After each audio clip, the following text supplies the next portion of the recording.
Well, hello, everyone, and welcome to the Canadiens Connection podcast right here on Rocket Sports Radio, where we keep you informed, engaged, and entertained, and we talk each and every week in depth about the latest goings-on with the Montreal Canadiens, even all summer long.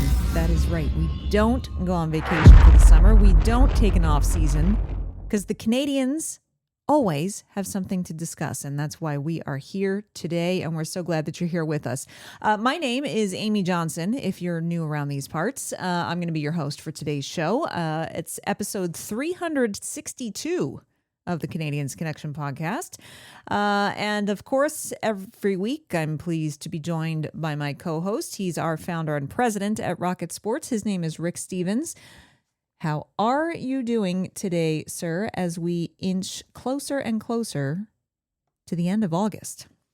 It is getting close to the end of August and end of the summer. Back to school week. Yeah, we've been here all summer. Yeah. And I love hearing from Habs fans who say, I got a text this morning from a loyal listener that said, I take you guys with me every Sunday morning when I go out for a walk this summer. So Nice. Thank you for doing that. That's great. Thank you for Can we for add his step subscribing. count to our step counts for the day? I don't think it works that Oh, way. darn. Okay. The other way you know that it's getting close to the end of this summer is NFL preseason winding down, fantasy drafts coming up this week. Whoop, whoop. Yeah, if you want to get in on the Rocket Sports fantasy football, We have a couple of spots left. So send us a text 5853-ROCKET and you get in on that. But drafts coming up, and then it's going to be the golf tournament, training camp, and everything just starts to roll. It's going to be a flurry of activity. And we're going to be here. We've been here. We're glad you've been here as well. Don't forget, interactive podcasts. It means that if you've got something to say, we want to hear from you. If you have an answer to a question we put out to you, we want to hear your answer. If you have a question, we want to hear it so that we can answer it. And so the way to do all of that, just let me run it down really quick. If you'd like to text us, you can do so. We have a dedicated text line. That number is 585-3-ROCKET. 585-3-ROCKET. You can text us there 24/7. Also, you can leave a comment on our YouTube channel. If you've not found our YouTube channel, it's over at InsideTheCanadiens.com. That's the fastest way to get there. Just go to InsideTheCanadiens.com and you will find the YouTube channel. So hit subscribe and drop us a comment there. Or also, if you prefer, you can reach out on social media, X, Facebook, Instagram. Find us at Habs Connection, and you can drop a comment, question, reply, whatnot there as well. We have a great show for you today. Today's episode 362, titled Habs Making the Case for a Breakout NHL Season. That's right. Things are kind of getting exciting, and I think the excitement is a little contagious. And so before we get to what that big topic is, we're going to open the show, of course, with our first segment, which is the Habs Week in Review. We're going to get you caught up on some roster news, a prospect report where we take a look at what's going on with some of the younger prospects in the Canadiens organization, and bring you some general noteworthy news from around the NHL. Then in the second segment, that's when we hit the big topic of the week. Our second segment this week, called Momentum is Building, Why the Canadiens Enter the New Season with So Much Hope. We've been asking questions all summer long. A lot of our podcasts have centered around key questions that the Canadiens need to answer and key factors that need to happen in order for the Canadiens to be successful, and evaluating off-season moves or lack of moves and so on and so forth. Well, now it really feels like there's been this surge of excitement and some real optimism about what's about to happen with the Canadiens this year, both from big-time analysts and writers and journalists around the league, but also from the Canadiens players and coaches and so forth themselves. So we're going to hear We're going to hear some reports and talk about those. We're going to hear from some players and some coaches about things that they're very excited about or very optimistic about, and react to those as well. It's going to be a very fun segment, and I think it's going to get you really hyped up for what's about to happen with the Montreal Canadiens this season. And this is not necessarily fans getting excited. It's not necessarily, a big hype machine. No. These are players. These are coaches. These are analysts, media analysts. So you're gonna be interested to stay with us for the second segment and to hear why the experts and the pros themselves have really high outlooks for the Canadiens this season. In our third segment, we've got a special surprise and special guest in store for you on our third segment. In our third segment, it's where we always let you have your say. We read back our best listener and viewer comments from the week prior, and we are going to do that as well. But if you remember from a few episodes ago, we had an edition of the Rocket Sports mailbag. And in the mailbag, where we answer some of the questions that all of you had sent in over the summer, in that mailbag, there were two of you who had written in with specifically questions for Doc Morris, Dr. Stephen Morris, our resident kind of medical consultant. He is a doctor, and he comes on to talk about the types of injuries or recovery processes and so on and so forth, and as it applies to certain players with the Canadiens. And two of you had specific questions in that mailbag for Doc Morris. Well, guess what? He's responded to your questions from his medical standpoint. And so he's going to be joining us in the third segment with a direct response to those of you who had questions for him. And that's he's got some great things to say. So you are going to want to stick around for that as well. And for the others, just to tease it a bit more, the questions have to do with Lane Hudson and Kirby Dach. So everybody's going to want to stay tuned for that. Yes, you're definitely going to want to stay tuned for that. So without further ado, let's get this ball rolling. We'll start with the memorable moments for the last week for the Canadiens. It's still the summer of love, summer of babies, Rick said before the show, again, more weddings, more babies, more dogs. And we have dogs in the show. Yeah, we do. Congratulations, first and foremost, to goaltender Sam Montembeault, who got married to his sweetheart Darianne last weekend. Congratulations. I think it's the last big wedding, kind of team wedding of the season. It was the first one for Jaden Struble. He said he had a great time. He hadn't been to one of these big team weddings before, didn't quite know what to expect, but really enjoyed himself. And we also learned this summer, if you've been with us, that his teammates think that he would be the Montreal Canadien who would be most likely to win The Bachelor if he went on the show. So perhaps not a wedding of his own in near future. We'll see. We'll see. Get ready for some sleepless nights upcoming, Jake Evans, because per his Instagram account, he and his wife Emily are expecting their first child. Jake and Emily were married last summer, and it was Jake who coined the term "Summer of Love" for the Montreal Canadiens. That's right. So congratulations, and we look forward to seeing your new baby. Absolutely. Now, just as a reminder, when we do get to the actual hockey season, this segment that we just went through, where there's highlighting memorable moments for the past week, going to be a little less about the summer of love and babies and more about recapping the games that the Canadiens played each week. But in the summer, in the off season, we still like to have a little fun and keep up with what's going on off the ice with the Canadiens. Get you warmed up with some soft news. That's right. For the roster, not necessarily Canadiens roster news, but Olympic roster news. USA Hockey finally announced the 44 players who they invited to their U.S. men's Olympic orientation camp, which is going to be taking place in just a handful of days, August 26th to 27th, at their arena in Plymouth, Michigan. And one Cole Caulfield is on the invitee list. Congratulations to Cole Caulfield. Mean a lot to him for sure.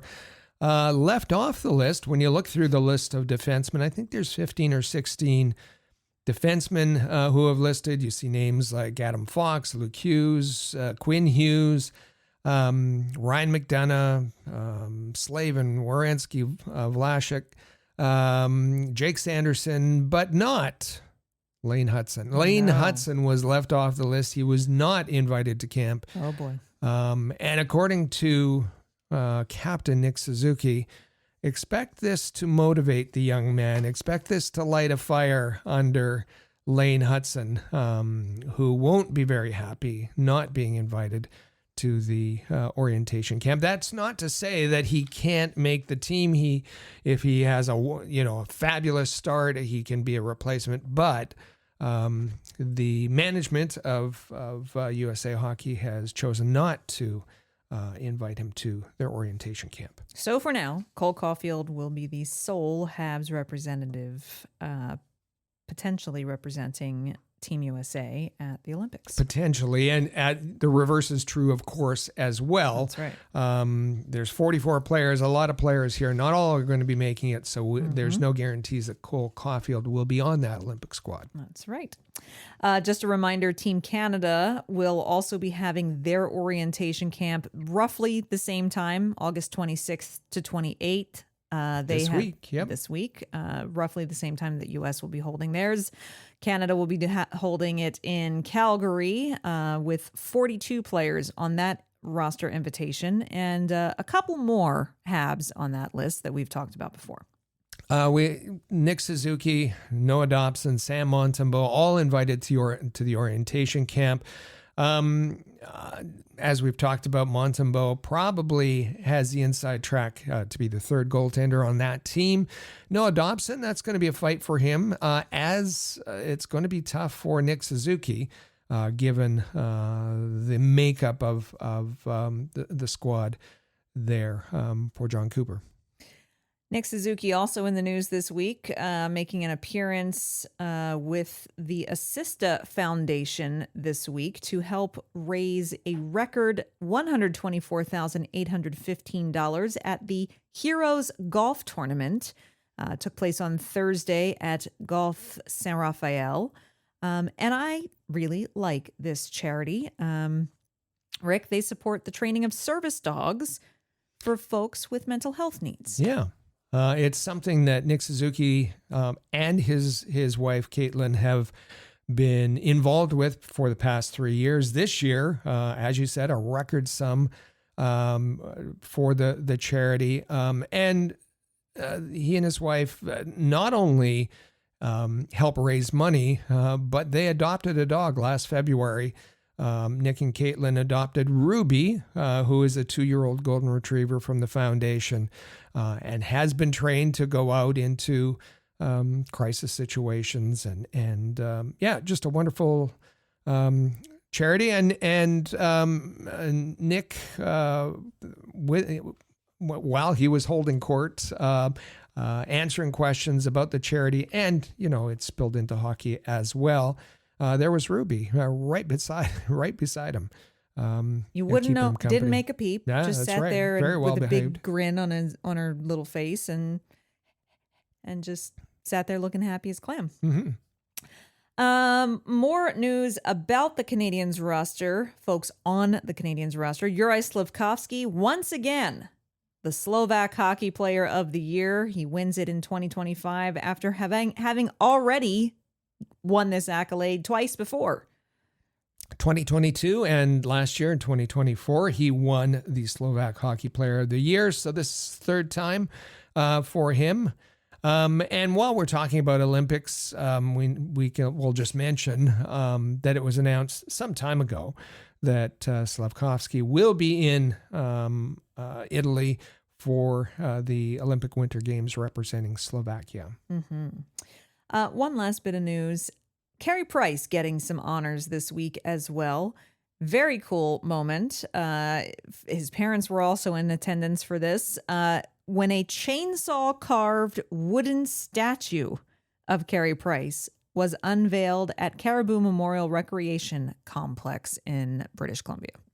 Yeah, this is at Williams Lake, hometown, and his parents were there in front of the larger-than-life Carey Price, reaching out to make a save, a glove save, and it's carved using a chainsaw.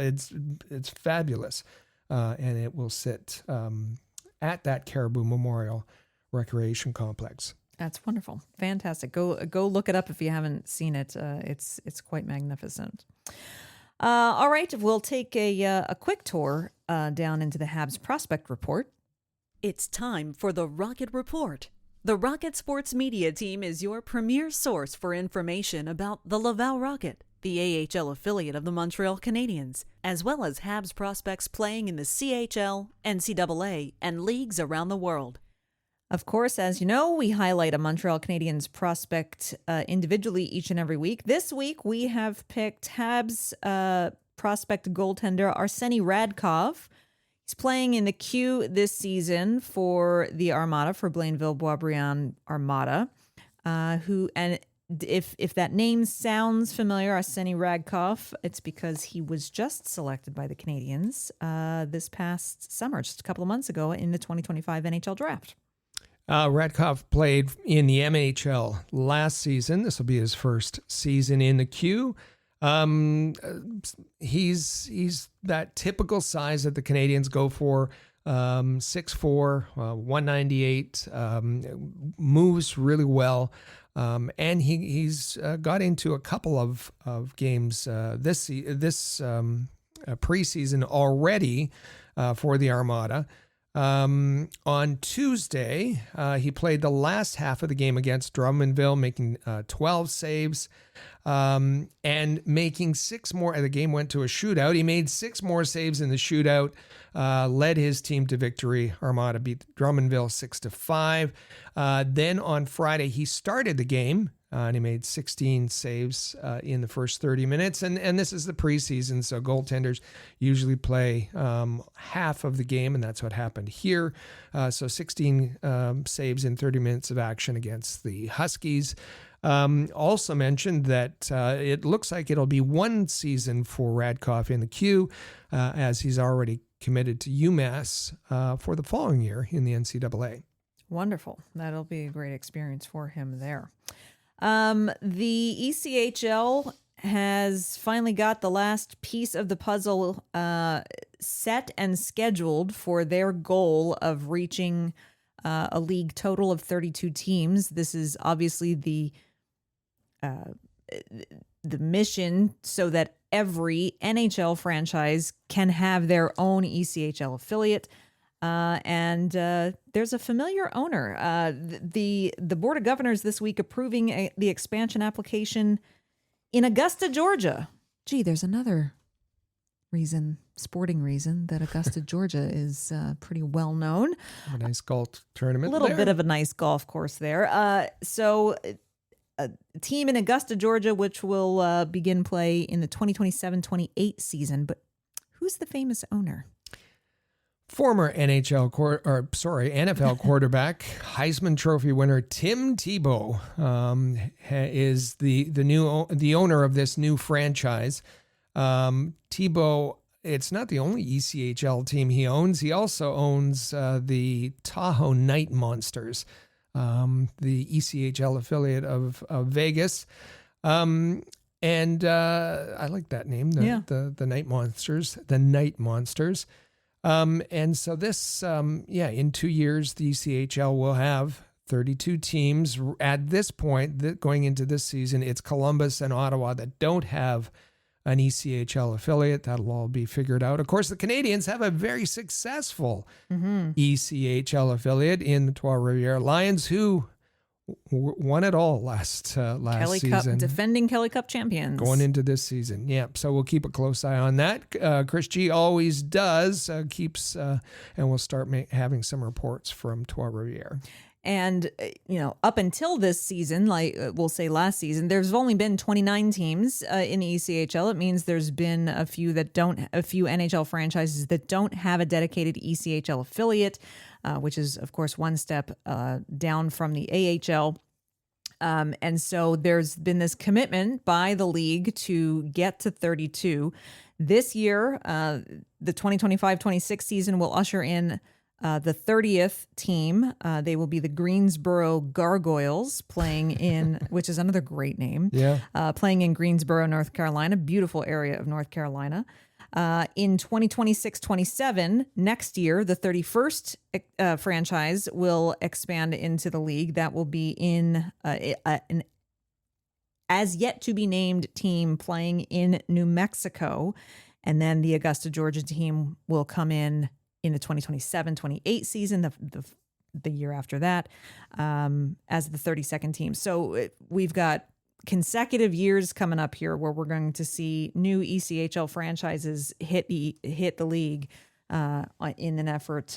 I have to say, big commendations to the ECHL and their board of governors. They set a mission to do it, and they're getting it done. Yeah, Commissioner Ryan Crenlin's doing a great job, and it's nice to see hockey going into some bringing the excitement to new markets. Yeah, absolutely. Just around the NHL in general, the big news, big fat 7-year contract extension for the Chicago Blackhawks this week as they sign forward Frank Nazar through the 2032-33 season at an average of $6.59 million per year. Why do we care about Frank Nazar? Well, Nazar was selected with the 13th pick overall in the 2022 NHL draft. The Blackhawks received that pick from the Montreal Canadiens in the trade for Kirby Dach. We'll let all of you decide how that trade is currently working out. And we're going to talk a little bit more about that later. But we're going to get super positive now. Yes, we are. We are about to get super positive. In fact, we're going to take a quick break here on the Canadiens Connection podcast. Coming up later on the show in our third segment, don't forget, we've got Dr. Stephen Morris joining us with answers to the questions that you asked him specifically in our mailbag a couple of weeks ago. But first, before we get to that, we're going to hit our big topic in the next segment right after this break, titled Momentum is Building. Why the Canadiens enter the new season with so much hope. You are going to want to hear what analysts and players and coaches have had to say this past week. So stick with us. You are listening to the Canadiens Connection podcast on Rocket Sports Radio. Rocket Sports Media is currently recruiting talented, motivated, and committed people to join our team. If you're a student wishing to gain experience, a young professional interested in broadening your credentials, an experienced hockey mind looking for a platform to share your expertise, or a passionate fan looking to contribute to our publications by connecting with fellow hockey fans, we want to hear from you. If you are bright, loyal, passionate, and willing to dedicate yourself to a remarkable team, email us at hello@rocketsportsmedia.com with "Join our team" in the subject line. We can't wait to hear from you. And welcome back to the Canadiens Connection podcast on Rocket Sports Radio. Once again, my name is Amy Johnson, one of your hosts for the show. If you'd like to follow me over on X for hockey-related content, more during the hockey season. I don't tweet as often during the summer, but you can still get some content there, and definitely during the season as well, talking about the Canadiens and the Laval Rocket. You can find me over on Twitter at Flyers Rule. And of course, you want to be sure that you are definitely following my co-host, who is our president and founder, Rick Stevens. You will find him behind the helm of our main Rocket Sports Twitter account. That's at Rocket Sports. It's where you will find links to all of our content on all different platforms, whether it's written content from Hockey Hot Stove, whether it's YouTube content from our YouTube channel, podcast content, news about the Canadiens and prospects and so forth. You're going to want to follow at Rocket Sports. And don't forget, subscribe to the podcast right now. If you haven't done so already, just take a second to do that. And even if you do prefer to listen to the podcast on a podcast platform, make sure you're subscribed to our YouTube channel as well. Or if you're watching on YouTube right now, just take a moment, tap that subscribe button, hit the notification bell so that you always know when there's a new episode out. And it's really the best way to stay informed each and every week about the Montreal Canadiens all year long. So really, the off season is rapidly coming to a close. We've got next weekend is the final weekend in August, and then it's September, and we know how quickly things will ramp up at that point. And as the off season's winding down, we're starting to hear NHL players from teams all over the league, starting to make kind of dribs and drabs of media appearances here and there. Looking forward to training camp. They've got hope and enthusiasm for the upcoming season. Lots of positive messaging, lots of usually canned responses, all the cliches you hear kind of at the beginning of the season. But there is something different in the air this year when it comes to Habs players and their outlook for the upcoming season. They seem to really have some high expectations this year. Really seem intent on reaching or even exceeding their goals this year, seem confident in their ability to do so. They really seem to believe that they can take the next step in building a team that's a contender in this upcoming campaign.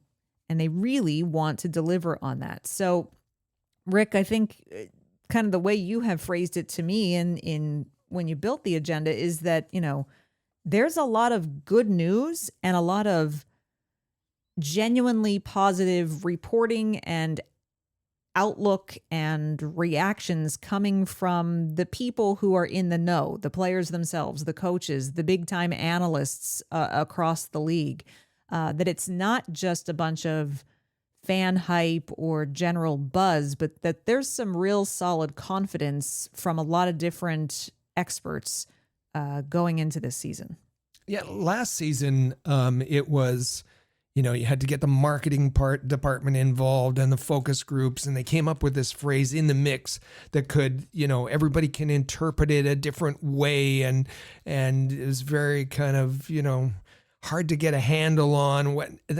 None of that this year. There's none of that there, at least from the players and coaches and the folks that we've seen at Brassard, and there's this momentum building. They're very positive. They're very direct. They have high confidence that they can meet their expectations.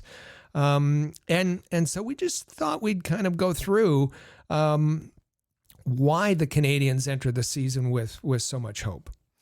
So what we're going to do, we're going to walk you through some analyst reports that have come out this week that have evaluated some different aspects of the Canadiens, both for this coming season and in the near future after this season, and give you the latest that are coming out from some of the top experts and journalists. And then we're going to also hear directly, we're going to hear some audio clips from some of the players, from some members of the organization's coaching staff, and hear right from them kind of their own excitement, their own expectations, their own reactions to how genuinely positive things seem to be heading into this campaign. So we're going to start first with kind of the analyst side of things. And we're going to start with The Athletic. The Athletic this week put out their 2025 NHL front office confidence rankings. And this is an annual fan survey that they do where they ask fans to tell them how confident they feel in each NHL team's management. And they grade them, Rick, in a number of different categories.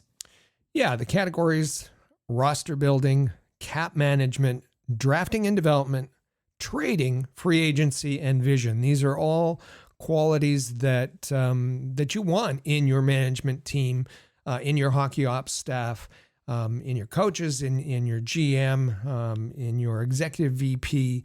And it's important to say this isn't a rating from analysts. This is fan driven. It was a fan survey that The Athletic put out, and then they gathered the responses. They had 13,000 responses from fans who graded their own favorite team. I just want to point out that more than 1,000 of those responses came from Habs fans alone. So when we get to the Habs confidence rating, it's based on that's a significant sample. Mm-hmm. Absolutely. They are not number one.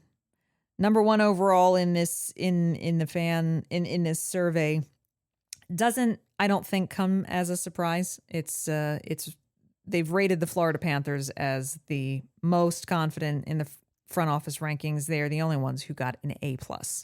Yeah, and of course, Florida Panthers, back-to-back Stanley Cup champions. They were ranked number one last year, ranked number one again this year, and they're ranked when you look at the individual categories that I mentioned before in roster building. They're ranked first amongst all teams. In trading, ranked first. Free agency, first. Vision, first. The only one where they're lagging behind is in drafting and development, and they got a B grade there from their fans, and that all makes sense. The only thing that doesn't make sense is the guy driving this is Bill Zito, and when is he going to get a GM of the Year award? Jack Adams. We thought that perhaps he was a shoo-in for it this past year, but no, it didn't work out that way. So rounding out the top five there, so the Florida Panthers were number one with an A+. Rounding out the top five, there are two teams who got an A grading and two teams that had an A- rating. Coming in second and third place, respectively, with an A rating are the Dallas Stars and the Carolina Hurricanes. Yeah, and you alluded to the Jim Gregory GM of the Year award there. That has gone to Jim Nill back to back, 3 consecutive seasons. So fans are pretty happy with what he's doing in Dallas. They get the number 2 slot. They also had that last year. Number 3 is the Carolina Hurricanes. They do things a little bit differently there, but successful nonetheless. Mm-hmm. They get an A as well. They were 8th last year, so it's a big jump up for them to 3rd. The Tampa Bay Lightning, they just Julien Brisebois just keeps finding ways. An A- ranking. They take the 4th overall spot. They were 3rd last year.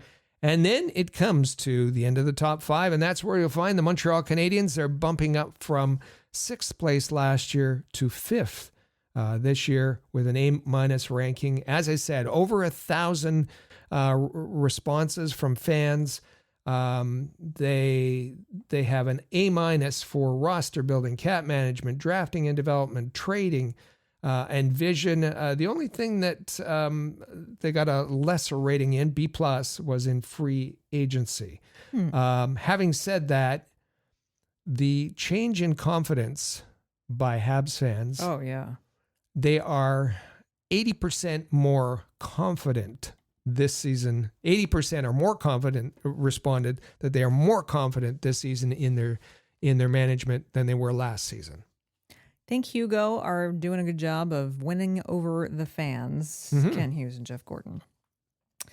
All right, so now we're going to move to the Daily Face-Off, and they have put out their 2025-26 NHL Prospect Pool rankings. This, of course, is when the Daily Face-Off looks at the prospect pool for each NHL team and ranks which franchises have the best prospect pools, which pipelines of players, young players and future players to come are the best at this given moment in time. And it is number 1 coming in first, best prospect pool ranking according to the Daily Face-Off is the San Jose Sharks. And you can't argue with that. No. Askarov, Dickinson, Michael Misa, Celebrini, and Will Smith are already NHLers. They've graduated, but quite a prospect pool there. In second place, according to the Daily Faceoff, the Montreal Canadiens. In third place, the Chicago Blackhawks. The Daily Faceoff has listed the key prospects for Montreal. They are Ivan Demidov, Jacob Fowler, and David Reinbacher. And we're just going to tie this in a little bit to Pascal Vincent, who was on the Eye Test podcast this week. And he was asked about the leadership qualities of one goaltender, Jacob Fowler. This guy could be a captain. No, I'm serious. He could be. I mean, his attitude is phenomenal. He's it's hard to explain this young man.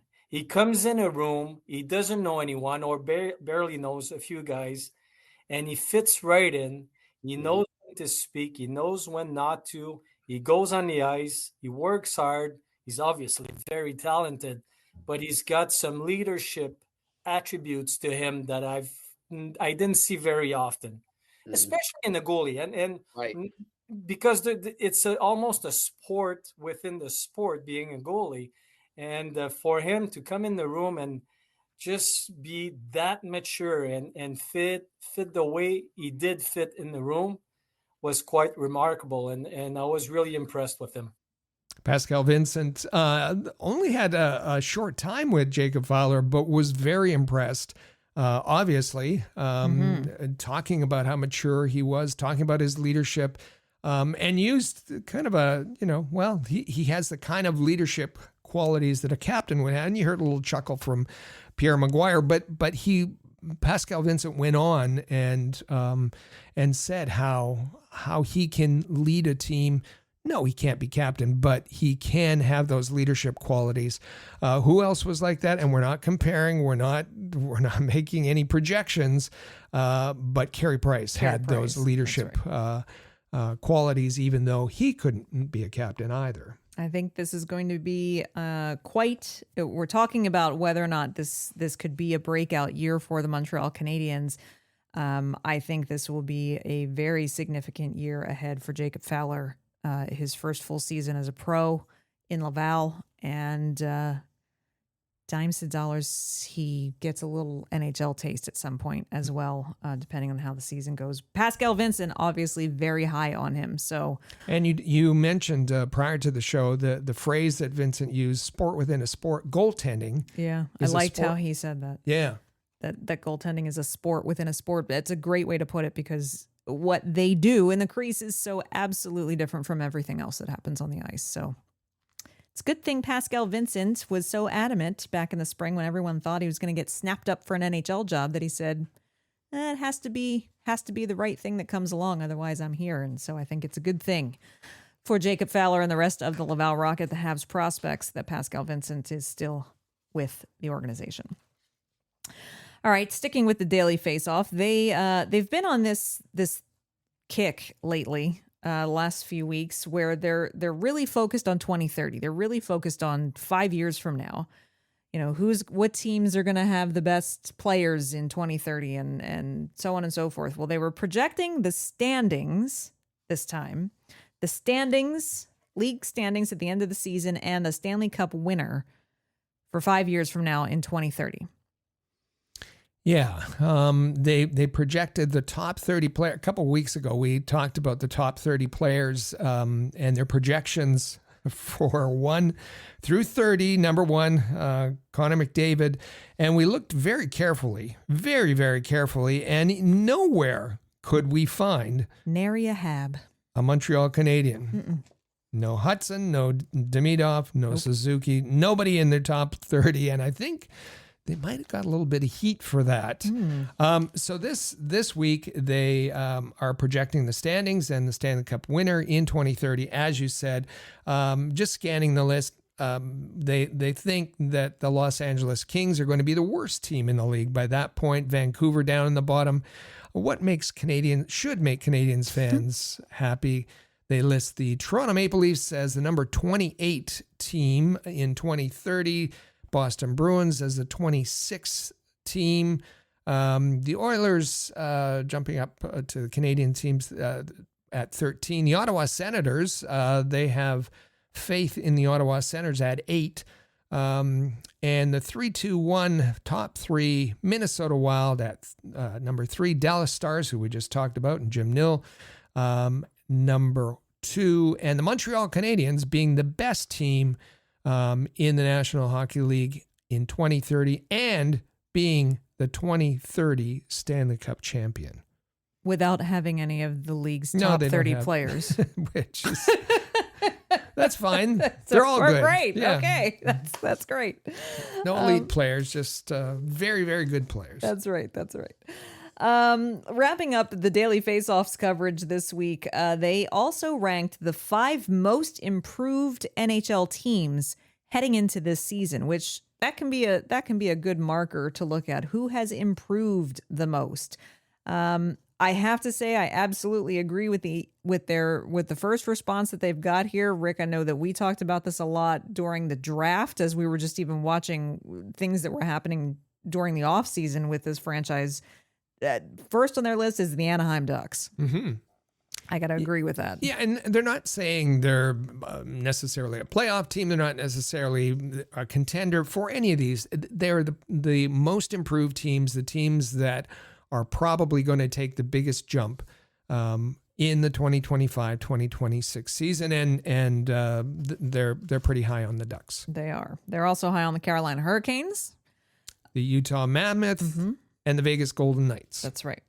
And rounding out the 5 most improved NHL teams heading into 2025-26, they list the Montreal Canadiens. Absolutely. And the reason for that is, in their minds, the addition of Noah Dobson, the addition of Zach Bolduc, and a full season of Ivan Demidov. Well, if the Daily Faceoff says it so, let it be so. So some really interesting rankings, and all of it with pretty positive outcomes for the Montreal Canadiens. One more set of analysts to hear from this week. The NHL Network released their list of top 20 centers in the NHL. We know centers is a hot topic for the Montreal Canadiens. That big question mark around the second line center position. I don't think it came to anybody's surprise that Connor McDavid topped this list of the NHL Network's top 20 centers in the league. But Nick Suzuki did make the list. He did make the list. You've got Connor McDavid, then Nathan McKinnon, Leon Draisaitl, Alexander Barkov, Sidney Crosby, Jack Eichel, Austin Matthews, Braden Point, Mark Scheifele, and then in the number 10 position, Nick Suzuki. Nick Suzuki listed as the 10th best center in the National Hockey League. That's quite all right. We'll take that. Shifting gears now to what players are saying and how it sounds a little different from the canned and cliched things that we've heard at this time of year in recent seasons and recent summers. First up, we're going to hear from Jayden Struble. Of course, we know he signed a contract extension this summer. According to Struble, Habs head coach Marty St. Louis got on the horn with a bunch of his players this summer, and in their phone conversations, made sure to praise. Maybe Marty St. Louis was one of the ones that took part in that athletic NHL front office confidence rankings survey, because apparently he was really tooting the horn of his executive team, praising the offseason work of Kent Hughes and Jeff Gorton. And Struble actually talked about this. He was at a charity fashion show. Patrick Laine roped him, and I think some of the Laval guys got roped into this as well. And Struble talked to the media afterwards, and this was one of the topics of conversation when he talked about Marty calling players over the summer. And here's what Jayden Struble said in that interview about, the Habs having the best blue line in the NHL? Yeah, for sure. I mean, even Marty he was doing his rounds, kind of calling guys at in the summer, and he was like, I'd take our 70 versus anyone in the league, and I agree with that. I mean, we have some really good young talent, we have some good young guys, we have some good older veterans, and we have a good mix of skill and hard nose. So it's going to be fun. I mean, it's going to be interesting to see how the year goes, but I think I'd take our 7 versus anyone's. So Marty St. Louis and Jaden Struble would take the group of 7 defensemen over any other in the league. And who's in that group of 7? Well, presently, it's Caden Gooley, Lane Hudson, Noah Dobson, Alex Carrier, Mike Matheson, of course, Jaden Struble, and Arbor Xhekaj. Those are the 7 that the 2 of them are talking about. But we're going to look forward to training camp, and an argument will be made, I'm sure. David Reinbacher, Adam Engstrom, can they steal a job at training camp? Training camp is going to have some really interesting components to it this year. It's going to be very competitive for a number of different positions and reasons. Another one of those, areas that people will be watching will be Patrick Laine's camp and his season and how he has progressed. And recently the media caught up with him while he was doing some work on the ice. I think he was at a kids camp recently as well. And he talked about his mindset about being in Montreal and being a Montreal Canadien after spending the off season in Montreal. Yeah, I mean, I'd be more than happy to obviously play here. It's been an absolute pleasure to be a part of this city and this organization for a year now, and kind of sparked the enjoyment of playing hockey once again, and yeah. I could definitely see myself playing here for longer, but we'll see what happens. Patrick Laine has rediscovered the joy of playing hockey again. Obviously, in Montreal, he's said it a few times. He made a commitment to being in Montreal over the summer. He got married over the summer, and he's seeing that it's a place that he could spend some time and would be open to the fact of staying. Whether the Canadiens need him, want him, I think will all depend on how Patrick Laine is able to play this season and how he is able to perform on the ice, 5-on-5 in particular. And we've seen him make a commitment to developing a chemistry with Ivan Demidov all summer. The 2 of them have been spending a lot of time as a pair on the ice, getting to know each other and figuring out how each other likes to play. So we mentioned in the first segment that Nick Suzuki took part in a charity golf tournament this week, and jovially talked about his golden retriever who Ruby sat next to him at his press conference. And as Rick said at the time, he said, of course, there were some hockey questions that came up as well. And Suzuki is not always the strongest interview. He's very understated in what he says typically. But sometimes, even though he says things quietly and maybe not with a ton of energy in his voice, sometimes he says things that are actually pretty strong statements if you really listen to them. And he said a couple of things in this press availability that certainly I think are going to make people sit up and listen. First off, he commented on the makeup of the roster for this year for the Montreal Canadiens. It's exciting. We've been, trading guys away for a long time, and now that we're, adding guys, really good NHL players to the team, it's exciting for everyone. And, talking to Dauber and Bolduc coming in, they're really excited to join the group, and it's an exciting time for the Canadiens, and I think the players and the fans and all that can see that, and we're just excited to get the season going. He's excited. He's excited that the Canadiens are going out and adding very good quality NHL players. Mentioned Bolduc, mentioned Dobson. He said that that when he heard about Noah Dobson, he didn't really believe it. And he had to text Dobson to say, is this true? And at the time, it was Nick Suzuki and Cole Caulfield. They were in Scotland when they got the news. They were at, speaking of weddings, Joel Edmondson, his wedding in Scotland. But he sounds very excited about the additions and the makeup of the roster. He definitely does. He also had some things to say about managing expectations for this coming year. Yeah, I think our expectations were higher for ourselves last year than the media and the fans had. So I don't think it's any different this year. And we want to be in the same spot or better. So I think we have the team to do that. And I'm just looking forward for the opportunity to accomplish our goal again. Again, he makes the points in an understated way, but he's saying that they had higher expectations than fans and media last season.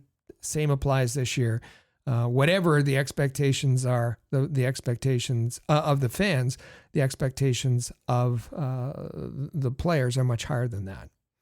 So more and more as we inch closer to the start of the season, analysts, coaches, executives, pundits, players themselves are all really starting to out loud put more and more and more stock in what the Canadiens are building and the potential that they have this coming season. And it really could be the setup for a breakout season for the Canadiens. This could be the season that maybe creates the tipping point where things start to accelerate after this season. And so that's really our Canadiens Connection question of the week. If this is the first time you're listening to this show, we pose a question to all of you, our fans and listeners and viewers every week, give you something to think about with the Canadiens. And then we ask that you send us your answer to the question, whether it's on text or on the comment section on YouTube or on social media. We take all of the responses we get and we pick the very best ones and read them out loud on next week's show. And so the Canadiens Connection question of the week for all of you this week is, do you believe that this will be the Canadiens' breakout season? And we want to know why you think it will be or why you think it won't be. Do you believe that this will be the Canadiens' breakout season? Why or why not? Don't forget, you can text us at 585-3-ROCKET, drop a comment on YouTube, or hit us up on social media at Habs Connection. Can't wait to hear what your responses are, because really, I think everybody's getting very excited. Is the excitement founded? Is it grounded in real possibility, or is it just the hope machine getting out of control again? And so we kind of want to take your temperature, all of you listening, and see what you think about the Canadian season coming up. And then we're going to hear from you. And you don't even have to wait till next week. Coming up, we're going to take a quick break here on the show. We're going to let you have your say. We've got some great responses to last week's Canadiens Connection question of the week. And then, don't forget, we have special guest Dr. Stephen Morris joining us on the show in the next segment because he heard your questions in our recent mailbag episode, questions that you posed directly to him, and he felt compelled to give you an answer. And so we're going to hear from you, but we're also going to hear from Doc Morris in just a few moments in response to questions that you had specifically for him. So don't go anywhere. You are listening to the Canadiens Connection podcast on Rocket Sports Radio. If you're a business owner looking for the perfect platform to reach a targeted audience of customers, Rocket Sports Media is the solution. Our global hockey community provides unmatched social media reach to an attentive demographic of sports and entertainment fans. We can provide visibility to your company, helping you to engage and leverage this prime group of potential clientele. Drop us an email at hello@rocketsportsmedia.com for further details and information regarding this unique marketing opportunity.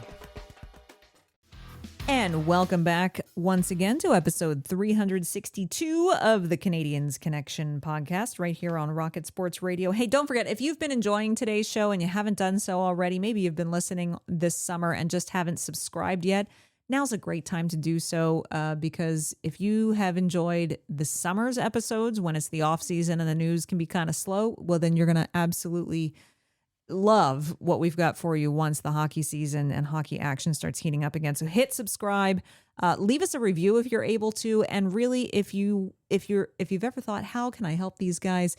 What can I do? Well, the easiest thing for you to do is share this episode, whether it's in your podcast player or on YouTube. Just hit the share button, share this episode with your social media followers. It's a great way to help us grow our Canadiens Connection community.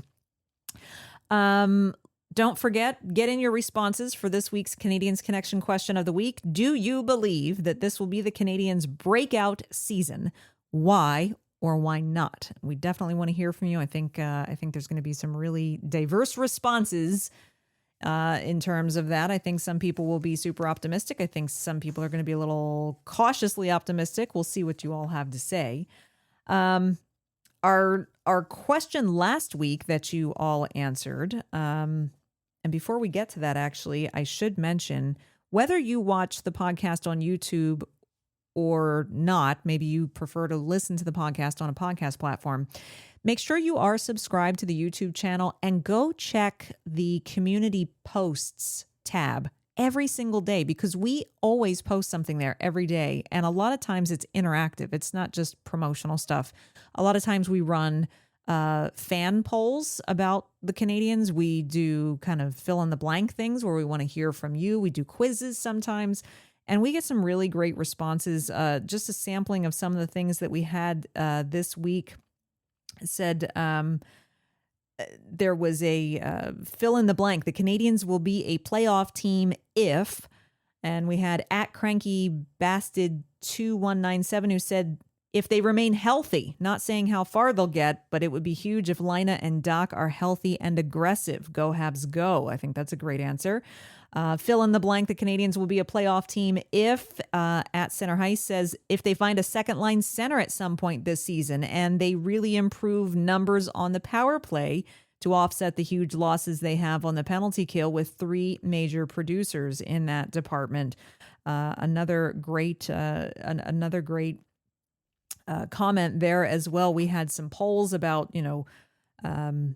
which of the, we talked last week about, which question is the most important for the Canadiens. Is it Demidov having a Calder-worthy season? Is it getting special teams together? Is it Doc's health? Great polls and great responses to all of that. So be sure you're checking out the community post tab on YouTube every single day because we want to hear from you. Our question of the week last week was, does the uncertainty of Kirby Dach's health increase the chances that Kent Hughes will make a trade in September? We had a lot of great responses, Rick, but I think you have one in particular that stood out. This one comes from our dear friend at Center Ice 7948.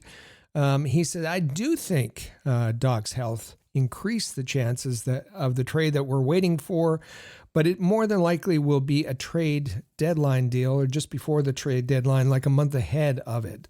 I don't think the Habs will cave to pressure to rush a trade that doesn't fit. Great show. I love both of your spins on things, and I tend to agree with your thoughts on the topics discussed. Keep them coming, Amy and Rocket. Tons of love and respect for both of you. Well, thank you very much. We're so glad that you are enjoying the show. We appreciate that you... we do have some listeners and viewers who comment quite frequently and always with good remarks. So whether you are a first-time commenter, never have commented, or you frequently comment, we welcome everyone's thoughts. We'd love to hear from all of you. And so just like we love to hear from you, we love to deliver what you ask for. And as we've said a couple of times, we did when viewers and listeners send in questions that they have to us, we might not always reply to them right away, but we kind of gather them all together. And then every so often, every other month or so, we do a mailbag episode where we gather the questions that people have sent in to us and do a whole show around them and answer those questions. And so we had a mailbag episode a couple of episodes ago here on the Canadiens Connection podcast. And in the course of that mailbag episode, 2 of the questions that we discussed were actually directed at our resident medical consultant, Dr. Stephen Morris, a great part of our team here at Rocket Sports. And so we did our best to answer during the mailbag episode, but the expert himself, Doc Morris, felt compelled to answer your questions himself. And of course, we certainly appreciate that he did that. And if you missed that episode, it was like 4 episodes ago. It was episode 358 back at the end of July. If you want to catch up with that, you can go over to CanadiensConnection.fm. That's our full archive of podcast episodes, and just search for episode 358. And so, Rick, there were 2 people who had written in with questions for Doc Morris. Why don't you remind us what the first of those questions were, and then we'll hear what Dr. Morris has to say in response. I'm also going to remind folks, is Doc Morris a real doctor? He Yes, absolutely is. At Doc Morris, MD on X. He's Canadian and went to Brock University, then went to university in Australia. He is a fellow in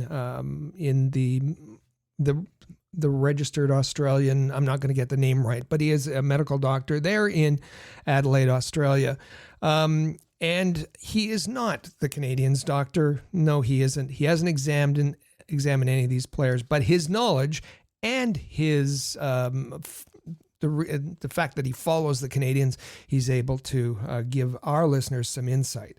So the question in episode 358 came in from Evan in Prince Albert, Saskatchewan. And Evan says, "Hey, Doc Morris, how do you explain Hudson's massive growth spurt over the summer? Have you seen the pics?" And of course, there was pictures circulating of Lane Hudson, and it looked like, he was at least as big as Nick Suzuki. So Evan, in response to Evan, Doc Morris wanted to reach out directly. Hello, Amy and Rick, and thank you for having me back on the Canadiens Connection podcast. I'm always happy when I can get a chance to jump on here and talk a little bit about sports science or medicine or whatever the topic is. And I just want to say, as a listener and a fan of the podcast, it's been so awesome to be able to tune in every week this summer and hear the engagement that everyone is providing around not only what's happening on but off the ice with the Habs. And it's been awesome to listen to, and it's really great to hear all sorts of different fan questions and listener questions about the Habs. The purpose of me jumping on today is to actually answer 2 listener questions from earlier this month. So I wanted to take the opportunity to get back to both Evan from Prince Albert and Matthew from New York. So starting with Evan, his question for me was about Lane Hudson and his the perception of a growth spurt, or him growing more recently and seeming to be taller than some of his teammates that he's been next to in pictures. Evan, I'll actually point you to a post that I made back in July 17th of 2022 on X about a theory that I had about Lane Hudson when he got drafted. At that time, my prediction was that a lot of people were saying that Lane Hudson had this bone disease and he was never going to grow, and he had a letter from an endocrinologist and this kind of stuff. And my theory at the time was that the letter probably said that Lane has something called constitutional growth delay. Constitutional growth delay is basically when the normal hormones from our brain that start our pubertal growth spurt are slightly delayed, hence the term delay. It's a normal thing that can happen to anyone. It often runs in families, though, so you have something called a familial component to that. And what it really means is that you're going to grow just like everyone else around you, but it might happen later. And my prediction at the time was that, and this is when he was drafted at about 18, I believe, my prediction was between the next 3 and 4 years, he would ultimately hit his final growth height, or something called between his mid-parental heights. And I sort of provided several charts and diagrams to show where his target height would be roughly, and that he would reach that probably by age 20, 21. And, here we have it. We have Lane Hutson at 21 looking like he's a little bit, he's grown a little bit over the summer and particularly over the last 2 years. Now you combine the end product of constitutional growth delay with NHL level fitness, nutrition, and overall sort of oversight for human optimization. And I think you're getting the final result in what you see in Lane. So I actually wouldn't be surprised if you saw him clock in slightly taller this year than last year.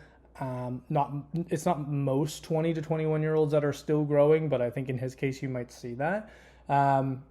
I think I know how Rick feels about heights anyway in the NHL, but I think you'll probably see an extra inch thrown on there for Lane this year. So you can read the post in depth on X. I have that still on my account, but ultimately, yes, I think what we're seeing is the end result of Lane's slightly constitutionally delayed growth, and now he's reaching his final height, and he'll continue over the next 4 years, 5 years.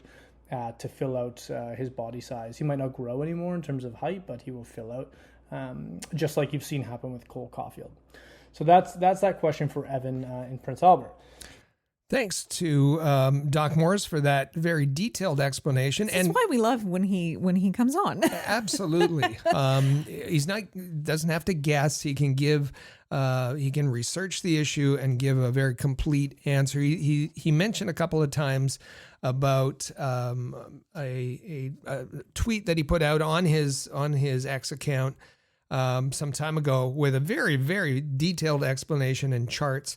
We're going to put a link to that to his tweet in the show notes for this podcast if you want to go in depth for that. Definitely. And this is, as Rick, we always do the disclaimer. No, Dr. Morris does not have access to Canadiens players' medical records or medical histories. He's not examined them, but he can take the information that's publicly provided and his own medical knowledge and background just observationally. And he can, as he just did, he can provide very in-depth explanations as to what we might be seeing or what might be happening with a certain player or athlete. And I love how he just described all of that. And I love that this was something that was on his radar 3 years ago when Lane Hutson was drafted, that he's able to refer back to.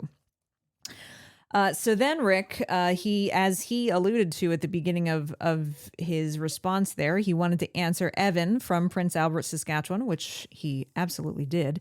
And he wanted to answer Matthew from Plattsburgh, New York. That's right. And Matthew, in his question, and again, this goes back to the Canadiens Connection episode 358 on July 26th. Find it, canadiensconnection.fm. Matthew directed this question as well to Doc Morris, and he said, I'm going to, this is a long question, so I'm going to paraphrase it. He said, longtime listener, first-time caller, entire Habs fan base has written off Kirby Dach and his potential at filling the 2C role. And then he asks, is Kirby's situation similar to Caulfield's return from surgery when we needed to be patient? And he mentioned a Doc Morris's episode where he talked about being patient with Cole Caulfield, that Matthew was on board the trade Caulfield train. Then he listened to Doc Morris and changed his mind completely. So he finishes the question by saying, so maybe all we need is a bit of patience with Kirby. And this is the response from Doc Morris. Now, Matthew in New York was asked a pretty complicated question about Kirby Dach. And actually Matthew's question around, should we have patience with Kirby Dach is really what a lot of people have been talking about, especially recently. With the news coming out about, Jeff Gordon saying he's on track, and now some soft signs saying maybe he's not. And if you listen to the podcast like I do, Rick and Amy have been all over this over the last couple of weeks, and actually following this story along and sort of saying, look, it sounds like the Canadiens might be dropping soft hints about the fact that Kirby might not be ready. The question to your answer is tricky, and here's why. When we look at something like you pointed out, like Cole Caulfield, and saying, when is he going to start to sort of come back from his surgery? Oftentimes there's a lot of data to support that single surgery in a single group of people. So like NHL hockey players or NCAA hockey players who have this type of shoulder surgery. So we can actually look at those numbers and project, right? And that's where I could get confidence to say, like, you know, let's give Cole time, because I think it's going to come together based on the data that we see. I had a discussion about this as it pertained to Kirby Dach when he had his first knee injury. And at the time I said, look, generally recovery can be up to 12 months, but 6 to 9 months for most athletes for an ACL. There was this really cool study done out of Minnesota Orthopedic Center in 2015, specifically on NHL athletes. And they found that, you know, after the injury, there were, in general, a drop in average games played. There was, in general, a drop in total points on average. And only about a quarter of people that were NHL athletes, I should say, that are getting these ACL repairs are maintaining their production. So, you know, like, what I try to do is I have my opinion, but I try to follow the data. And at the time, I don't know entirely how optimistic I was about Kirby coming back. And now we're in a situation where he's had a second injury. And so the amount of research where there's, you know, an NHL player who's now had 2 back-to-back injuries in the same knee, and what can we expect is really kind of, there's so many variables that play into it, it's hard to predict. What I would say for you is, you asked the question specifically when you got your question posted, which was, should we have patience like we did with Cole Caulfield? And I would say yes, ultimately, to that question. I think that if you injure the knee twice, it's still, you know, you still require rehab of that knee, the anatomy there, the musculature of the knee, and biomechanically sort of making it as strong as it can be and optimized. But just like I would have said for something like Alex Newhook or even Cole Caulfield with his shot, and Newhook with his ankle injury, you need to put these optimized mechanics into a game, and that's really where the transition is difficult, whether it's your first injury or your second injury. In addition to that, my opinion, and this is just from me watching and not based on anything else, is that I do think after the first injury, Kirby did change how he played his game. I feel like the year before his ACL injury, he was very strong on pucks. He had a nice wide stance when he was carrying the puck in the zone. He wasn't afraid to go down behind the net and around the net, and he looked very, very, very puck dominant. The year after the surgery, I felt like his game lost a lot of that. I felt he was very much a perimeter player. I felt that he was, don't want to use the term scared of contact, but he looked less comfortable carrying the puck into the dirty areas of the ice, like the corners, the boards, and around the net. And my concern would be that even if his knee technically, you know, structurally is fine, the fact that he plays the game differently will be what we're seeing as fans. And of course, the obvious thing to say too is, once you've had something repaired twice, your risk of injury goes up again. If we use the stats that we know from that Minnesota study, well, you might be able to say, if you've had one ACL injury, your games played dropped by 20%. Does that mean if you've had 2, it could be 30% or 40%? We know that only 25 were able to maintain production after one surgery. Does that mean 2 surgeries mean only 15%? Time will really tell, and I can't give you a perfect answer, but what I can say is we're sort of in uncharted territory now, so we just have to see how things play out with Kirby. Hopefully you found that answer useful. And obviously, it's always great to hear the questions, and I'm always open to more questions, so please keep them coming. And Evan, hopefully you found the answer about Lane useful, and like I said, you can find my previous post on X about that. And I'll hand it back to the guys. Thanks for having me on, and we'll talk soon. Brilliant answer. Always. Complete. Very informative. Detailed, based on research, and just absolutely, we love having Doc Morris on the show.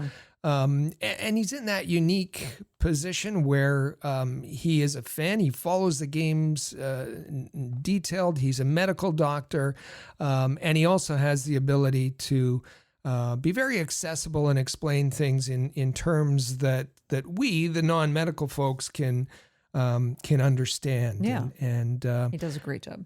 And as he said, hopefully that answers the questions, and a good question there, two very good questions on Lane Hutson and Kirby Dach. Thanks again. And you heard Doc Morris there inviting anyone More else to have questions, and we'll certainly have him back again. Now, I mentioned that he follows the Canadiens. He watches the games very closely. He watches with maybe a little bit different eye than we have. But in his that February appearance, and that goes back to Canadiens Connection 334. I kind of surprised him at the end, and maybe it took him off guard. And I apologized for that, but I knew he could handle it. I asked him to take his stethoscope off and just be a fan, just put his fan hat on. And I asked him about perhaps holes in the Canadiens lineup as the trade deadline approached, and he actually pointed this out, kind of making fun of himself about his answer. But to me, it was this guy not only has his finger on the pulse medically, but also on the issues that the Canadiens are facing. And listen to what he said. Again, this goes back to prior to the trade deadline, February 8th, 2025. How about we ask you a fan question, and Love it. And if you can just, where are you in the spectrum? Would you want the Kent Hughes to be a buyer at the trade deadline that's coming up, a seller, some sort of hybrid? What are your expectations for the rest of this Montreal Canadiens season? Wow. I was very prepared for this podcast, but not for wow, this is a really important question. Look, I think that the way that we're going now, we have a lot of pieces coming in next year, okay? And the forwards hopefully will look different next year. My big problem with this team is at two positions. One is center and one is right defense. I don't know about my level of confidence for our right defense to look significantly different next season. And I just think we have too many players who are lefties playing on the right. And I don't think it's conducive to winning at a high level. I think ultimately they probably do need to do, I would call it maybe shuffling, they need to shuffle a left defenseman, some of these extra left defensemen out for someone with a right-handed stick that can play at the similar level. Just like, bringing in probably something a little bit more high-end than Alex Carrier, but, I don't think they have to go out and get Noah Dobson, which is something that's come up recently in the last 48 hours. They don't have to go get Noah Dobson. It's fascinating, absolutely fascinating. And like he said, he pointed fun at himself that he said, well, they don't have to get Noah Dobson. Well, they did. Yeah, Kent Hughes and Jeff Gordon obviously also saw the same issues at center, because they mentioned that, and at right shot defense. And you heard Doc Morris say there, I'm uncomfortable, and they need to go out and elevate the quality of their right shot defenseman. And he was absolutely right. I think this was, and I put him on the spot, and he absolutely came through in identifying right shot defense and center. Kent Hughes is trying to do something about the center. He absolutely went out and improved the right shot defense. And now you heard earlier that Marty St. Louis is saying best defense in the National Hockey League. Dr. Stephen Morris, you are a gem and certainly a valued member of the Rocket Sports team, and someone that our listeners want to hear from. And we thank you again for your contributions to the team and to the show. We absolutely do. It's a real catch-22, because we would love to have him on the show more often, but that usually means that there's a lot of injuries for the Canadiens, which we don't want to see. No. So we have to find that good balance, and we're always happy when he is on the show. A wealth of knowledge. And my after listening to the prognostication on the Noah Dobson front, my question for Doc Morris is if you have any inklings of lottery numbers that you'd like to send me, I'll gladly take suggestions. Yeah, we need to ask him more fan questions because if he's going to predict, the next acquisition, we got to have him in on that too. Absolutely. All right. Well, boy, it was great. Thank you to Doc Morris for directly answering the fans. Thank you to the fans who sent those questions in. If you have more questions for us or for Dr. Morris, send them in. It's a really fun and different way of getting to understand what's happening with the Montreal Canadiens. Summer is winding down, but that just means while you might be sad that the warm weather is starting to dissipate just a little bit, it just means that hockey season is one step closer. And we're going to get even closer next week when we're back with the next edition of the Canadiens Connection podcast. That'll be on Saturday, August 30th. For those of you who listen on podcast platforms, we'll be back. It'll be out on YouTube the following Monday. And we really hope you enjoyed today's show. We had a great time bringing it to you, and we look forward to seeing you again next week for another episode of the Canadiens Connection podcast right here on Rocket Sports Radio.